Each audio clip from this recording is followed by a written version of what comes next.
بھول اور خطا میں فرق ہے، روزہ دار کی بھول میں اور خطا میں فرق ہے۔ ایک روزہ دار ایسا ہے کہ جس نے بھول کی وجہ سے پانی پی لیا ہے،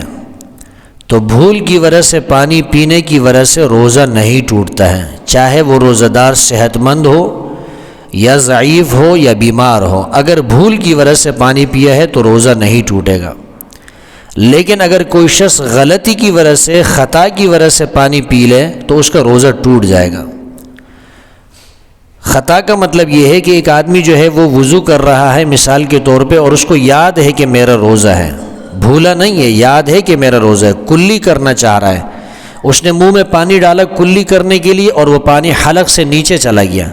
تو یاد تھا اس کو روزہ، لیکن غلطی سے جو ہے وہ پانی حلق سے نیچے چلا گیا، تو یہ ہے خطا، اس کو بھول نہیں کہتے ہیں۔ اس خطا کی وجہ سے روزہ ٹوٹ جاتا ہے۔ اور بھول یہ ہے کہ انسان کو یاد ہی نہیں ہے، پانی کا گلاس بھر لیا اور خوب مزے سے اس کو پی لیا، تو یہ بھول ہے، خطا نہیں ہے، اس کو روزہ یاد ہی نہیں تھا کہ میرا روزہ ہے، تو اس صورت کے اندر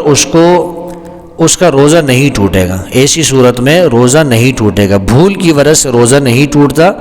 غلطی کی وجہ سے اور خطا کی وجہ سے اگر کوئی شخص کھا پی لے تو روزہ ٹوٹ جائے گا۔ تیسرا مسئلہ یہ ہے کہ صحت مند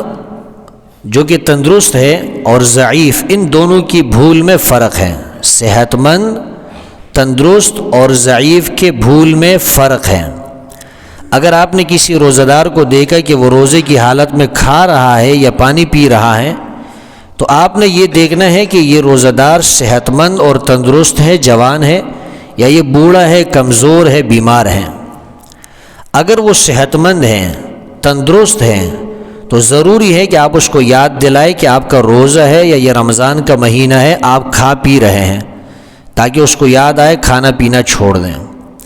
لیکن اگر کمزور ہے، ضعیف ہے، تو پھر ایسی صورت میں اس کو یاد دلانا کہ آپ کا روزہ ہے یہ کوئی ضروری نہیں ہے، اس لیے کہ روزہ دار جب بھول جاتا ہے تو یہ اللہ کی طرف سے اس کو کھانا کھلایا جاتا ہے، پانی اس کو پلایا جاتا ہے۔ تو بہرحال چاہے صحت مند بھولے یا کمزور اور ضعیف جو ہے نا کیا روزہ دار بھول جائے، بھول کی وجہ سے روزہ ٹوٹتا نہیں۔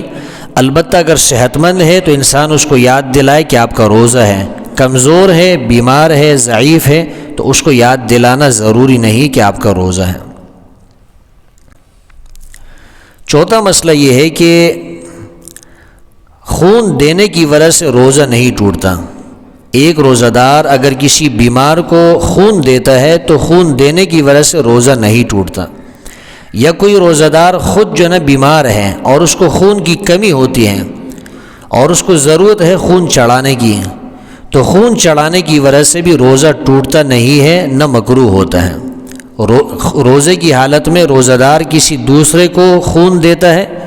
یا روزہ دار خود بیمار ہے، کمزور ہے اور اس کو خون چڑھانے کی ضرورت ہے، وہ خون چڑھا لیتا ہے، تو دونوں صورتوں کے اندر روزہ نہیں ٹوٹتا، نہ خون دینے سے روزہ ٹوٹتا ہے اور نہ خون چڑھانے سے روزہ ٹوٹتا ہے۔ آخری مسئلہ یہ ہے کہ روزے کی حالت میں اگر کسی کے آنسو نکل آتے ہیں اور وہ آنسو جو ہے وہ بہتے ہوئے منہ میں چلے جاتے ہیں، حلق سے نیچے اتر جائے، تو کیا روزہ ٹوٹے گا یا نہیں؟ علماء فرماتے ہیں کہ اگر ایک قطرہ یا دو قطرے منہ میں چلے گئے ہیں آنسو کے تو اس کی وجہ سے روزہ نہیں ٹوٹتا، لیکن اگر آنسو جو ہے وہ بہت زیادہ ہے اور اس کی نمکینیت جو ہے وہ حلق کے اندر محسوس ہوتی ہے، ذائقہ جو ہے اس کی نمکینیت منہ میں محسوس ہوا، حلق سے وہ نیچے چلا گیا، وہ آنسو حلق سے نیچے اتر گئے، تو ایسی صورت میں روزہ ٹوٹ جائے گا۔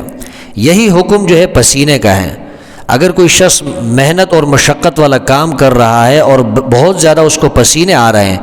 اور وہ پسینے جو ہے وہ منہ میں چلے گئے، اگر ایک دو قطرے ہیں وہ معاف ہے، اس سے روزہ نہیں ٹوٹے گا، لیکن اگر بہت زیادہ ہے،